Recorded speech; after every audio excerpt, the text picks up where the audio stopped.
Bonjour à tous. C'est le premier musée de France à recevoir cette distinction. Le musée du jouet de Moirans en montagne dans le Jura vient d'être labellisé Kiddy Friends.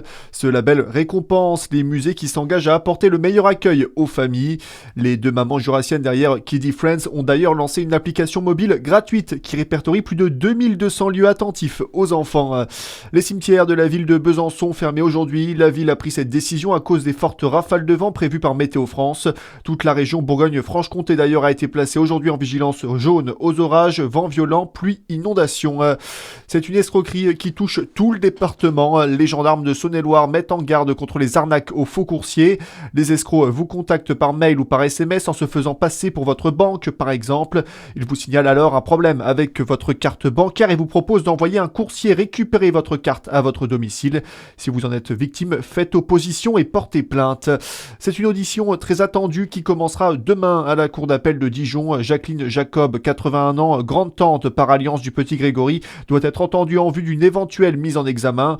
L'octogénaire est soupçonné d'association de malfaiteurs criminels dans l'assassinat du petit garçon, retrouvé mort il y a 40 ans dans la Vologne, dans les Vosges, et pourrait faire partie des corbeaux qui sont à l'origine des lettres et appels anonymes reçus par les parents du petit Grégory les années précédant le meurtre de leur fils, Arthur Ribes. Les juges d'instruction se posent en tout cas la question et confronteront Jacqueline Jacob demain, elle qui déjà en 2017 était poursuivie pour enlèvement et séquestration suivie de mort. Elle avait d'ailleurs passé à l'époque 4 jours en prison avant d'être relâchée faute d'éléments probants.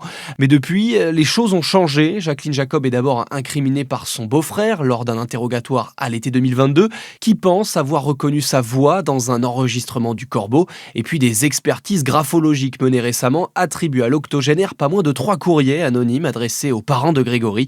Reste à savoir si ces arguments seront suffisants pour faire avancer l'une des plus grandes énigmes criminelles en France. L'audition de Jacqueline Jacob commencera demain à 10h à la cour d'appel de Dijon. Dans le reste de l'actualité également, Sébastien Lecornu en Seine-Saint-Denis aujourd'hui. Le Premier ministre est attendu au siège de la Direction nationale des enquêtes fiscales et de la Direction des vérifications nationales et internationales à Romainville. Une rencontre est d'ailleurs prévue avec les fonctionnaires pour évoquer la lutte contre les fraudes aux finances publiques.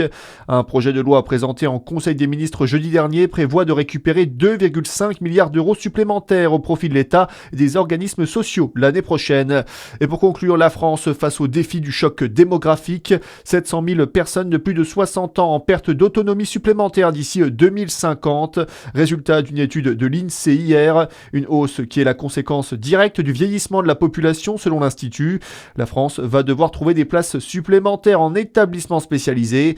Le pays pourrait compter 5 millions de seniors d'ici 2052. Voilà pour l'actualité. À suivre votre météo sur Fréquence Plus.